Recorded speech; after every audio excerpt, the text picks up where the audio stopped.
We are live. Hello there, everybody. Welcome along to Wales Comic Con. Hello. Telford Takeover. This is day 2. It's the Sunday. A little bit quieter, a little bit more subdued, which is definitely what we need after yesterday. It was a busy day. It was packed. It was reasonably crowded. It was indeed. Yes, it was. And it's a slightly odd time for me to be going live, and I know that the majority of the people who are subscribed, thank you very much indeed for liking and subscribing as always. The majority of people who watch this are the American audience. You are all tucked up in bed, but if you are watching, thank you very much indeed for joining us.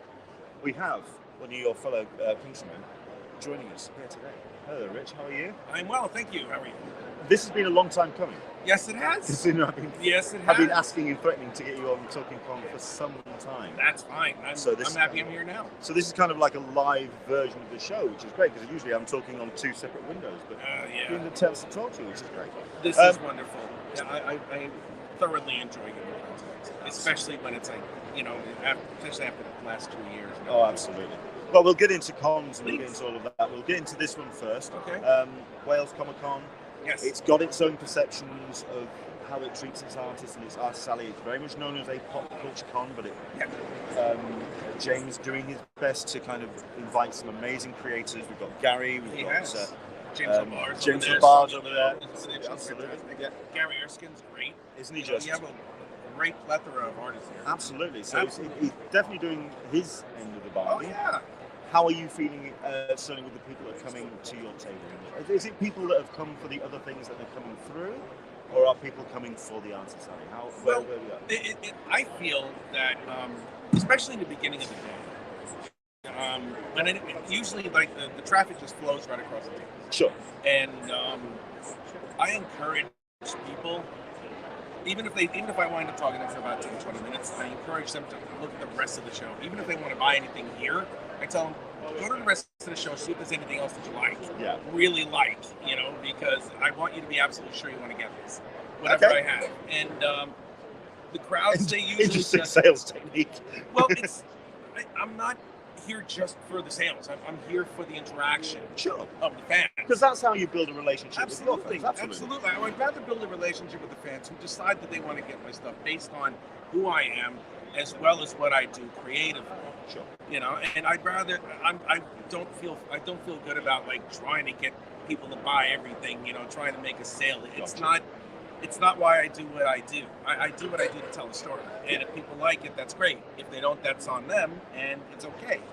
But I would prefer it if everybody has their experience at a con where they experience everything at the convention. So I think a lot of the people. I'm sorry. No. Because if anything, with a convention, that is the point of it. You've got so many different fandoms, so many things to kind of pull your attention. And okay, I get it. I'd rather everybody have the experience of the whole convention first before anything happens on August 2nd. I would rather have that, and I'm glad they do because a lot of them look like they do. Because during my travels after I get up from the table, because I'm here for hours on end, I need to stretch my legs. A lot of people that stop in front of me and talk with me, I wind up seeing them clear on the other side of the convention. Yeah. And they have all sorts of knickknacks and all sorts of stuff, and it's really cool. And this is a very good convention. It really is. In terms of that then, so of you getting around to have a look at conventions, and this particular one in particular, what has caught your eyes? I mean, is there anything that you've enjoyed seeing and the way it's been laid out? Because I've really enjoyed the fact that I have wandered a little bit further off, certainly into this hall, and there have been independent comic publishers and artists and creators a little bit further into the room, closer down by. I like the fact that it's a little bit more spread out. Yeah, it is. It's a genuine discovery. It's roomy. It's roomy enough, not to the point where it's cavernous. Yeah. It's comfortable enough for everybody to move on. And the artists have a lot of great space. And the way that everything is laid out, it's a very smooth river course, if you will. No, that's the best way. It's a very smooth river if you really want to think about it, because the way the crowd flows, they get to see everything without having to worry about going back to something. Yeah. And backtracking. And all the vendors here, they have a fair share of audience participation because all the audience here, all the comic convention goers, they were able to see everything in one continuous story. And that's the mark of a great convention, where it's like you have everything that you can access without having to backtrack or interrupt any type of flow of travel or traffic that you have in the industry. Sure. That's Okay, cool. that makes sense. So that's great. It's good to hear some real positive talk and that you're enjoying your experience here at Wales. Absolutely, I'm enjoying it. In that case, Yes. I then talk about what you've been up to, because I see you doing some pieces right now. Well, right now I'm doing a commission. Is for it mostly commissions that you've been doing throughout the course of the weekend? No, I've been interacting with fans. I've been selling a lot of the books that I've brought over. Please, Yes. dude, yeah, Let me show you the commissions first. The first one is if anybody's a New Mutant fan, I had to draw a picture of Ken and Nice. right over there. Yeah, he's point at that really one as cool. well. So Oh, we'll this have one it over on here there. too. Okay. Yeah, we'll have it on that one as well. There you go. Okay, there you go on that one. Excellent stuff. So I'm Yeah, recording this in virtual as well, so I will be uploading this as a virtual 360. So you'll be able to see it on your Oculus or whatever VR thing you've got. And then there's this one over here as well. That's stunning. Yeah, it was fun. I love doing stuff Look, like that's, that. that's a very nice magic. Yay! That's a very nice magic. It is a very nice magic. There we go. Look I have at a lot of that. stuff there. Oh, And I'm working on a Batman commission. I'm not done with it yet. I don't want to show anything that's in progress no worries. because that's just how I am. But Because I saw the piece that you've got just as to show people what you're doing. I think it's it's not the Miles Morales. Miles Morales you've hidden away, but no, the Joker one that you've got. this one. Yes, this is a very fun piece. This was fun. The good part about things like this is that you can have a lot of fun when you draw some of the characters that you really like. And here, you can show it if you want. Absolutely. So we got King King Shark. Oh, there you go. hungry. Taking a nice little munch out of the Joker I there. wish you would. That's an interesting take on the Joker. It's younger, smoother, certainly more. It's a fun Joker. Yeah, That's completely really- oblivious to what's about to Oh happen. yeah, well, good. Is he though? No. Because I think he's in on the joke that I think. Well, Who knows? I think he has the ability to see that everything is a comic book. You know, Yes. it's like Deadpool. Deadpool knows that he's in a comic book. You know, everybody else does not. So it's just weird how that works. But yeah, and what else am I doing? Yes. So then the books themselves, And because then my graphic novel. Sure. Okay, I will show you. This is my graphic novel series. I started this last year. Here, if you want. I will indeed. I will be. That's mine. I am the writer, the artist, the colorist, and the letterer on my graphic novel series, a 4-part graphic novel series called The Incantescent. It's about a young woman named Cassandra who's a ballet dancer from Milan. She discovers that she has vast mystical powers. Now, not only does she discover that, she also discovers that she is a keeper against this group of malevolent sorcerers called the Wrath, whose only purpose is the complete subjugation of all humanity. Now, the twist in this one is how she finds out that she becomes this incredible sorceress, and why she has these powers will lead her to make a choice on whether she will embrace this destiny or be consumed by it. And I'm making it a point to make sure that this isn't going to be any type of like superheroic conclusion type ending. It's not going to be the hero's journey. It's not going to have a happy ending. Yeah, I know the book. I have a copy of my own. That's right, you do. It's, I gotta give you gorgeous, chapter 2. gorgeous rendered. Yes, Gorgeous. thank you. Oh my God, thank you. That's so sweet of me to say. Thanks, man. And I'm already in progress for chapter 3. You are excellent. Yes, That's good. yes. That's So good to chapter hear. 3 should be out by July or August at the latest. And chapter 4 will be finished probably by the beginning of next year, in which I'll start another 4-chapter series with this. Same world. It's the same thing, but it's gonna bring to a closure the story of Cassandra.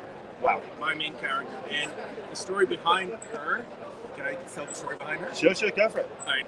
In 2019, I became friends with this Italian actress on social media. Her name is Sofia Perrotta. Very great physical actor. She's wonderful. She would watch some of my live streams where I would draw live on Facebook. She asked me for a commission. So I was like, okay, what would you like? And she goes, can you draw me as a sorcerer? I'm like, okay, fine. I'm going to need some references. Well, I didn't get any. I got a couple off of her Facebook page. Okay. This is before anything. And you know the story. Sure. So what happens is that I take a couple of pictures of her, and then I draw her as a loosely based design based on this design over here. And she loved it. I thought it was good. I posted it a couple of times. It was okay. Yeah. Yeah, that's the costume right over there. Sure. Yeah, and what happened was is that I decided I wanted to publish my own stuff, but my characters really stunk. I didn't like them at all. So I was like, what am I going to do? So I looked on my, about a week later, I looked on my desk for a couple of like pieces of artwork, and then I come across the drawing that I did for her, and then the whole story just popped into my head. Wow. And I was like, oh wow, holy crap! I know what to do. I know how to call this. I know what to say. So afterwards, I messaged her, and the only thing that I knew that I needed was her likeness on this book, because her likeness made the character. It really did. I asked her if I can use her likeness in the character, and not only did she say yes, but she sent me about, I don't know, about 100 something reference photos. Nice. Yes, and it was that was it. That was better. That was that good as a yes answer to a marriage proposal. It was that beautifully important to me because I wouldn't be able to really write the character without having a face to put upon. Sure. And the one thing that I pride myself about the characters that I draw is that they have realistic features and proportions. You know, I mean, I don't bemoan anybody who draws what they do, but I'm a storyteller. I'm not the type of person that just draws pinups with, Sure. big breasted women. Yeah. And stuff. That's just Yeah, not me. That's not me. But what I love about this character the most is that she's very human. Even if she has these vast physical powers, she's still very human. She's still flawed. She's still trying to find her way. And the journey that she has is one that has great peaks and valleys. We'll have a downfall, and then we'll have Crescendo. rise again. We'll have the crescendo, which is usually the best hero's journey. You have to suffer before you realize what you truly are. True. And that is very. Oh. Yes. That was a sales pitch, everyone. I will definitely give you people who are not attending it. Let's just dive in. Don't forget, as always, any comments, any questions, do jump in. I'm sure you're aware of Shane Chepsey's work. I know Shane, who he you know is. Shane, He's yes, a he good guy. is. Hi, Absolutely. Shane. That's Hi, great. guys. Wish I could be there to say hi in person. Shane, I know is a little bit under the weather. Shane, That's all the best to you, sir. Because I know you feel better, man. you're only like 20. I think he's like 20 minutes away. He only lives 20 minutes away, but he's not. Shane, get well soon, sir. Yeah, absolutely. I hope you feel better, man. Really. Absolutely. If anybody has any questions for Rick, certainly about his books, about his work, about his interactions with the fans at the show, about the show as well, anything that I'm missing, do that. Well, one thing that I can say is that as far as my history is concerned as an artist, I started in the mid '90s at Marvel Comics. Yeah. That was my first professional art job, and I wound up a member of the staff for about a year and a half in the art corrections department, more effectively known as Romita's Raiders, because John Romita Sr., one of the original Spider-Man artists, head of the department, and what the art corrections department was for was like if there were any damages to the pages or if there were any errors on the pages sequentially or just terrible drawing handed in, we're called in to save the pages. We put in the extra art and whatnot. We helped that, and I did that for about a year and a half. And then I became a freelance inker, and I wound up inking on just about every single title you can think of from Marvel Comics. And I did that for a good 10 years. And then I stopped in 2004. Decided to become a little domesticated for a little while, which I wish I didn't do, but it's okay. And in 2010, I started up over at DC Comics. And I was an inker for Booster Gold and The Ray for about 2 years. And it was right around that time where I was like, you know what? I've reached the mountain. I inked for Marvel and DC. That's enough. Yeah. So I decided to go towards penciling.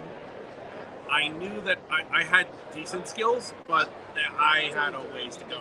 So I chose the independent circuit, and it's not like the independent circuit is terrible, but I'm a pretty good penciler. Yeah. And I built my skill as well as reputation as an artist through the independent circuit for about 8 years. That's when I started self-publishing. If I go back a little bit then, so Yes, what please. do you feel that you learned from your time at Marvel, and what do you feel you learned those couple of years at DC? What do you feel that you drew from those experiences? Well, I learned.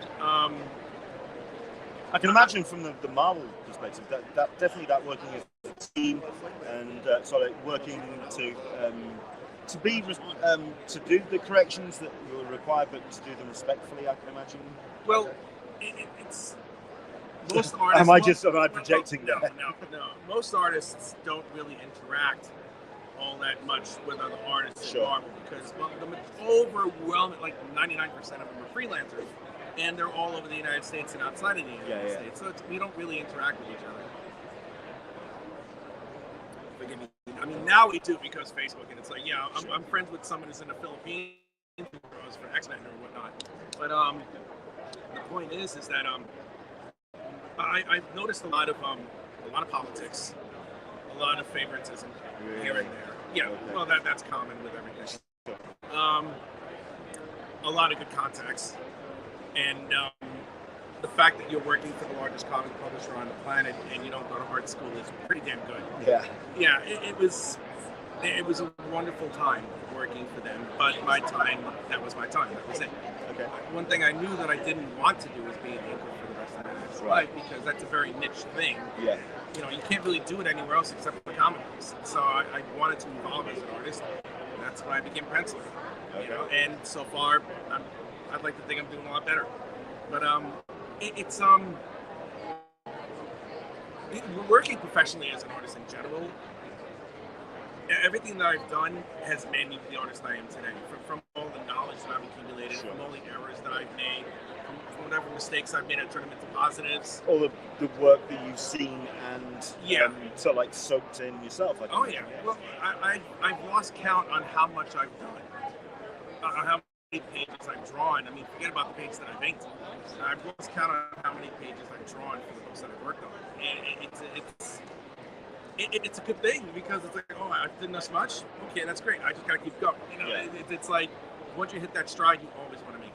You always want to do it. You always want to improve yourself. I'm always learning. I'm always drawing. I'm always figuring things out. And if I make a mistake, I know I'm making a mistake and I admit it. And then I just go ahead and fix it. And I learn from what I do. That's one thing that a lot of people need to do. DC, what did you take from that time? DC, different company, different supply, different ethos. Marvel and DC are rather before DC moved to California, Marvel and DC were both in New York City, maybe about 10, 20 blocks away from each other, and it was a rather incestuous relationship with the editorial hirings, you know, because there was one editor. No, about 4 or 5 editors that we used to work for Marvel worked for DC. Yeah. And then they went back to Marvel, and then went back to DC again, and then then one of them decided to branch out and do something else entirely. Wow. But the other 4, you know, they jumped from one to another, and I don't even know where they are at this point.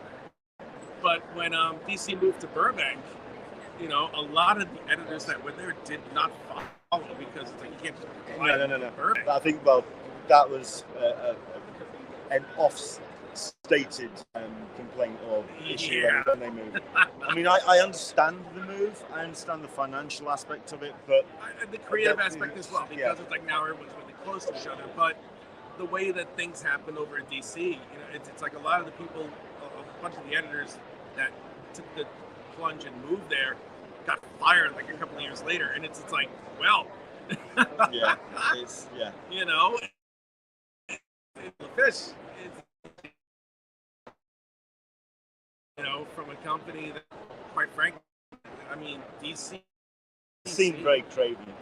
Well, a lot of things over the way DC is run is craven. Yeah. And rather poorly. You know, when it comes to some of the editors, when it comes to some of the former chief editing or anything like that, I knew one of the editors in chief very well. I was an intern in one of his X-Men offices, and he was bad. It's like, I don't care if anybody sees it. No. Is it alright if I use a little profanity? Go for it. Oh, fuck a lot of the people that were working at DC Comics, except for maybe 2 or 3 editors there. Yeah. A lot of them were very, very into themselves, and it's like they all had their own agendas and their own personal views on what they wanted to do. It's kind of what I mean. I did a panel which was supposed to be about DC artists, and this was one of them I ran into. This was at a convention beginning of the summer. end of last year, whatever it was. Anyway, and yeah, it turned into a real kind of. I guarantee it was not a panel that DC were necessarily wanting to share on their social media, because the writers just suddenly kind of went, you know what, we're going to go and unload. We've got some truth to tell. And this one of the editors, and I'm not going to say his name, not because I'm afraid of anyone talking, but because I just don't generally like this person. Sure. Had some issues with some of the female editors that were there. I suspect this was the same guy mentioned on the. Oh, I'm certain it was, and it's like this guy was just a complete scumbag. It's like you use that position of power. You know, you ascend to a certain point, and you work hard to get to that point, and then you use whatever considerable leverage that you have on someone of the fairer sex, and you use that as a platform to try and get down their pants. It's really disgusting. Yeah.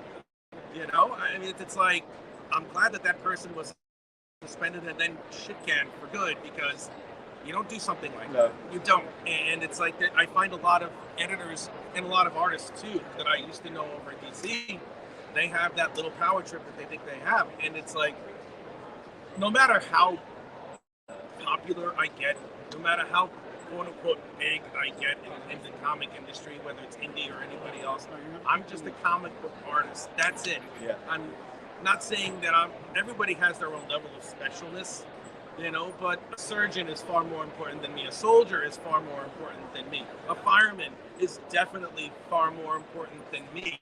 I just draw pretty pictures, you know, and it's like, I'm grateful that people like the art that I do. I'm grateful for the stories that I write and I'm able to put out there. But I'm just who I am. Sure. You know, and a lot of people who are in this industry think of themselves as a lot more than they actually are. Yeah. And I hate that more than anything, because you're not a god, you're just drawing shit. Thankfully, that sense of ego, I mean, that's been in the industry pretty much for forever and for as long as I've been here. It's pathetic. But I'm very glad that in the climate of the last 4 or 5 years, so with Me Too, with reckonings across various industries, that the comics industry is starting to get its... not the industry, to some degree the industry. And not a lot of people in the industry are starting to get their comeuppance for that. It's just taken so damn long for it to happen. Well, it's a boys' club. It's a big boys' club. It always has been. Every single type of industry is always a big boys' club. Sure. You know, when my father was a meat cutter, you know, he was part of the local 342 in New York City, the local unions over there. That was a big boys' club too. You know, a whole bunch of guys just trying to make sure that they skim whatever they can off the pensions of everybody. You know, it's that type of thing. And when you have a bunch of people who skeeve their way to the top or something, they feel like they have that type of power that they can influence the creative direction of where things are supposed to go based on their viewpoint. Sure. And that's not what you're supposed to do. You're supposed to take the characters that are there and put them into like today's types of politics, but not have them to the point where it's a complete bastardization of what they used to do, as well as something that is based on the agenda of other people. Now it's whether it's right or whether it's wokeness or anything. You know, there's always like there's people just take things too far. I mean, I have no problem with.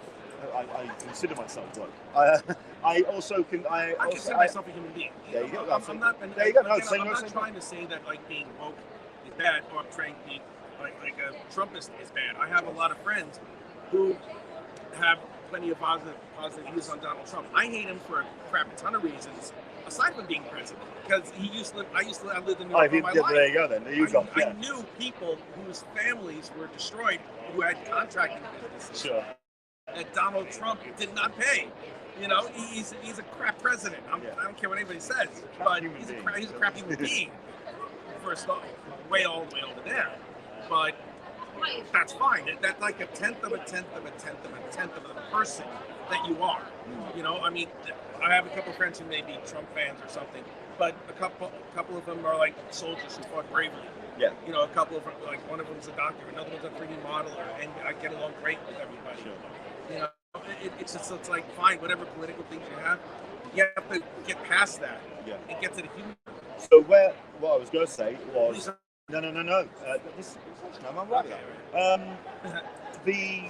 What I was going to say was I have no problem with wokeness and I have no problem with politics being in a comic. Yeah. So long as it serves the story and so long as it serves the character. And so Yes. long as those two elements come first, for example, the Superman Son of Kal-El series, which I personally think is a stunning way of doing that. It's a brave move. It's a brave It's very move. brave.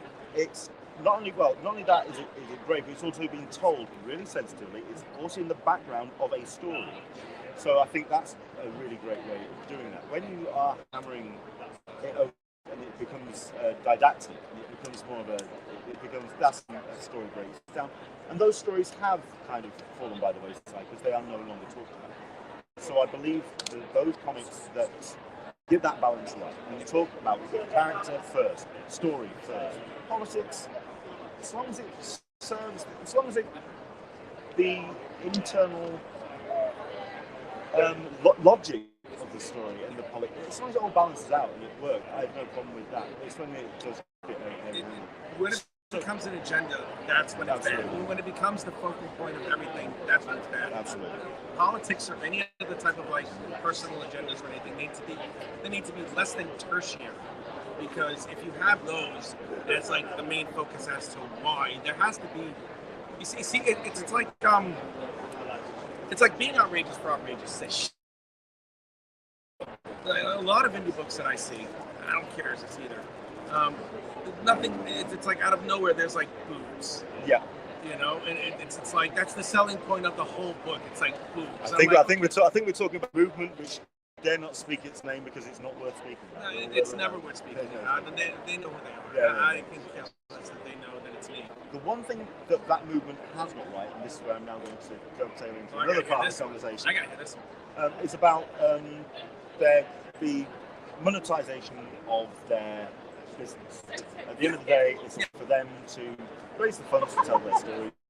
Yeah. Whether those stories are worth telling, that's whole other. What they have got right is the creating community. However small or misguided that community may be, but they're sure. And I think that's where 2-3 years in what is to recognise that they can, while community is they captures audiences, an audience can be created, and that's where Kickstarter and GoFundMe. It's a real interaction and a real building of that community. In that regard, then, where are you in terms of your relationship with your fans? Where your Kickstarters, your crowdfunding, your social media, that kind of building? For me, what I do is I have a YouTube channel. Yeah. Whereas I draw pages or commissions in real time. Right. And what I like doing is I like showing my process. And there have been a couple of times where I've had other artists make comments about what I do. Now, really? There have been a couple of them that have been a little bit pointed and nasty or antagonistic. Well, it's funny. Why did you do that? Why? Because it's an agenda that some people have. Without trying to sound like a braggart, I'm pretty good at what I do, and a couple of people who have commented that way are not as good. Right. Okay. And it's like there's always going to be some sort of like little backbiting, little nibbling here and there, especially online, because I'm not going to swim $4,000 to somebody in the face. Sure. They deserve it. Trust me. But the point being is, it's like I'm not even going to bother with these people. But there have been a couple of times where I've been asked questions about certain things, and I've taken an objective instead of a subjective. Sure. And I've learned from it. And I love the fact that there's people that have that ability to see anything without being condescending about it. And I've actually learned a couple of things that have helped me. And vice versa, I've done this with other people as well, especially ones that are on my show. And it's like, so far I've had a really good positive feedback from it and sort of positive response as far as going live, and it serves three purposes. It promotes who I am, it promotes the book that I have, and it shows the process where other people can learn from. And I like live I drawing. I like live drawing on the internet and work in progress pieces. If anything, because I'm also reminded of them, because I certainly the people who watch this may know. But I ran the Artist Alley room, the how-to room at San Diego Comic Con. Nice. And I did that for a couple of years for, That's awesome. for gliding. And Jim Lee doing his piece. And the great thing about Jim Lee will start a sketch and he's getting about maybe 2 minutes and he's going, I don't know, guys. I think this might be the one where it all goes horribly wrong. This might be the time. Well, let me one second. Grab some marker. Rip. Fucking masterpiece. And you just go, okay. Those live streams where those artists are thinking on the fly to solve problems on the fly, and they're going, right, I might have just misdone just that, and the recreating and the shifting. It's brilliant to me. It's just seeing a genuine art process. Not every piece is going to be a masterpiece. Not every piece is going to be the one that's going to go. It's very true. This is, and so for those that are learning art, and I am no artist by any stretch of the imagination, those that are getting their head around how to tell sequential stories or do comic art, they're learning very much from the process, good and bad. I love that. I love that. Yeah. It's not just going to be someone who's just done a perfect commission. This is the one pre-recorded it, and that's the one they upload. When there's like these 19 pieces that are just died on the vine. Yeah. I think those are the ones that interest me. Yeah, those are fun. You know,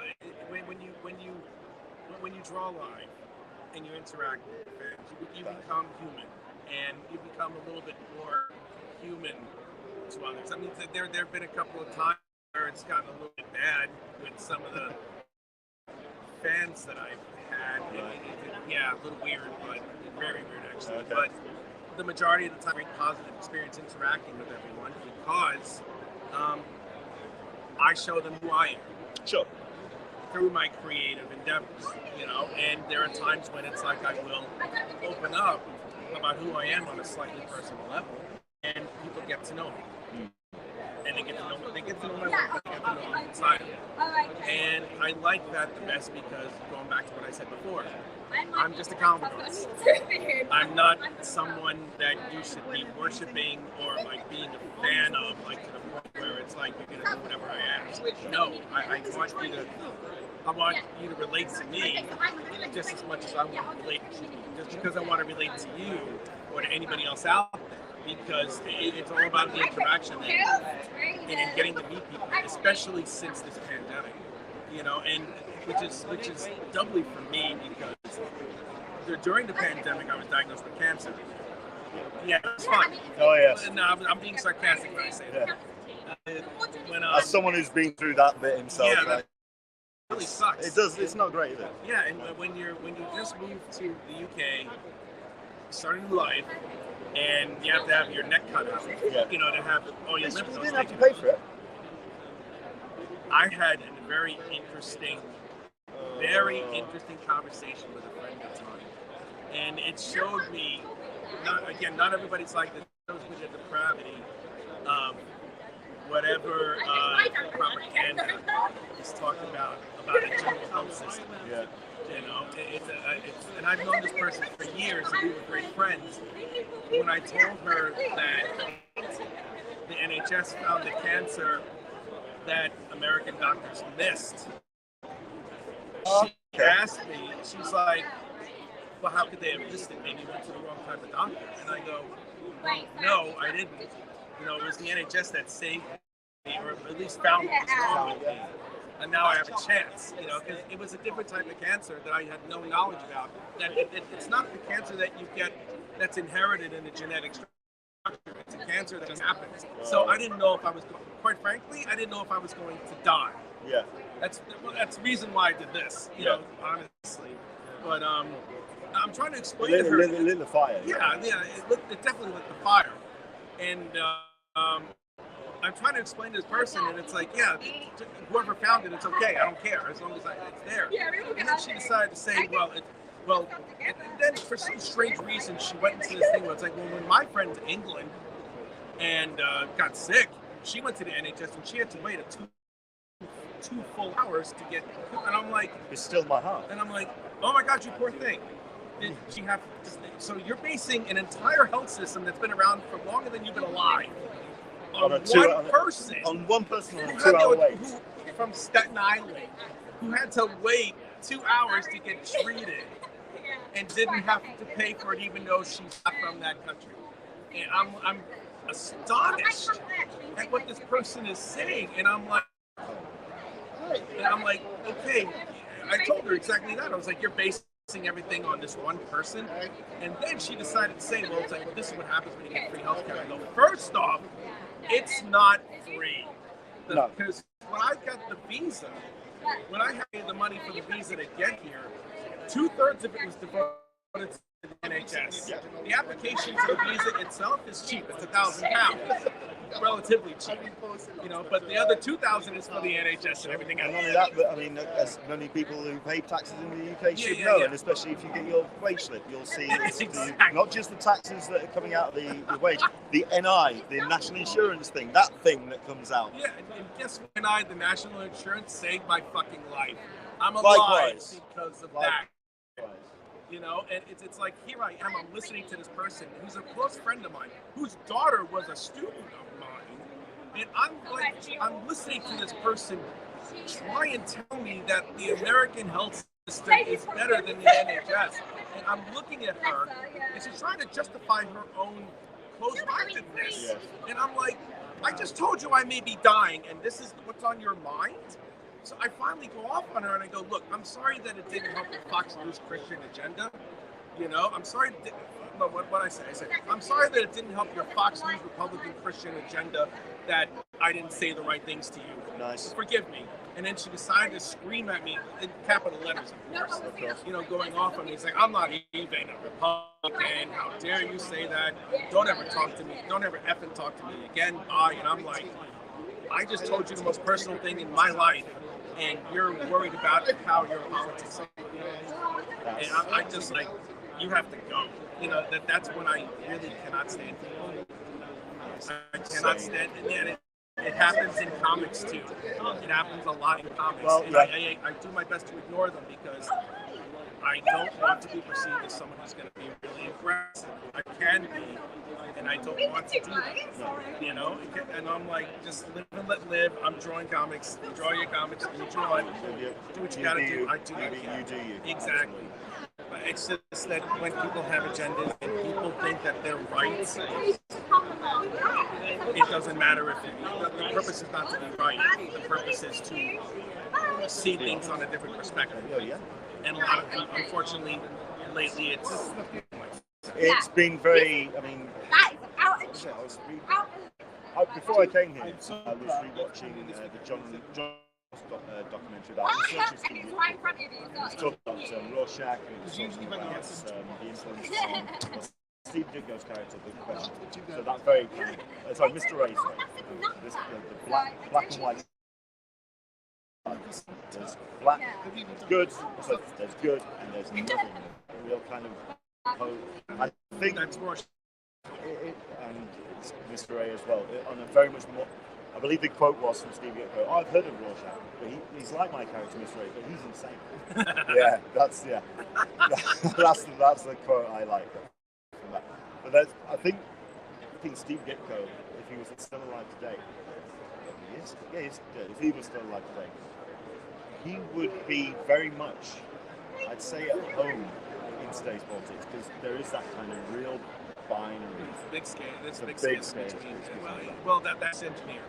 Yeah. That's engineered. That's engineered by people who just want to make money with their advertising dollars. That's really it. I mean, Rupert Murdoch. I mean, the one thing that gets me about Fox News is that it's supposed to be this really pro-American news network, which is owned by an Australian whose only journalistic contribution for a British newspaper. Yeah. That's it. Yeah. That's really it, you know, and he manages to pay enough money that Jerry Hall's going to marry him. You know, I don't know what. Wow. I'm not going to go into my Pete Davidson type routine where it's like I'm this man, you know, and the same thing with CNN. You know, I mean, they're full of shit in a lot of ways too.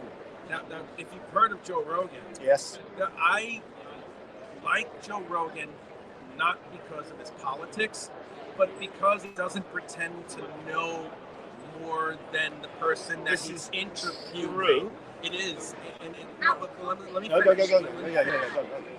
If he wants to do the whole ivermectin, that's all. You see, if you make a personal choice based on whatever your politics, you're taking your life into your own hands. It doesn't influence my decision on whether I care about a person or not. There are a couple people that I know who refuse to take a vaccine. I'm not going to hate them for it. I'm just going to say you're taking your life in your hands and potentially harming someone else's. As long as you don't do that with me, that's on you. Yeah. You have to live with the consequences of whatever it is, or the non-consequences, or nothing could happen. You know, it's for me. My concern about Joe is not that the amount of people that are fans of him. He's absolutely he's the most elite podcaster on the planet.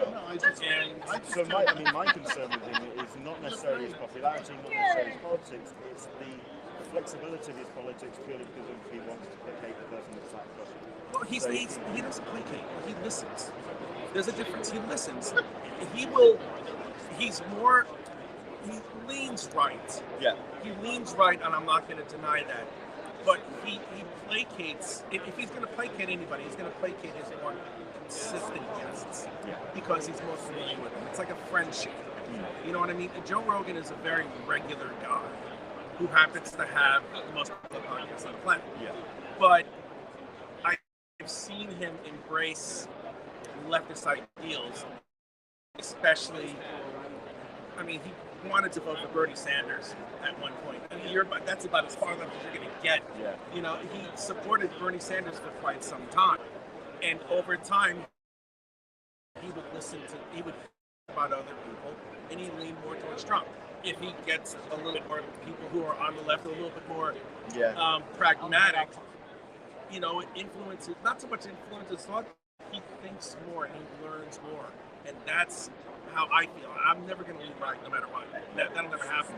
But I don't bemoan anybody who has beliefs on the right, because that's exactly what they do. And again, like I said before, it's a tenth of a tenth of a tenth of a tenth of who they are as a human being. Yeah. You know, as long as you're a good, it's like it's like a small passage in the book The Godfather.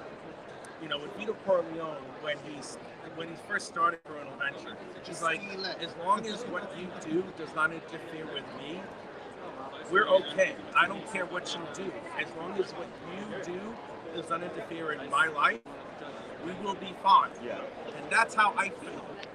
You know, and so far, and no one has ever used any type of their politics or any of their biases against me on a personal level.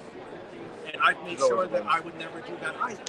If it happens, then I will deal with it. Yeah. But it has not, and I don't think it ever really will.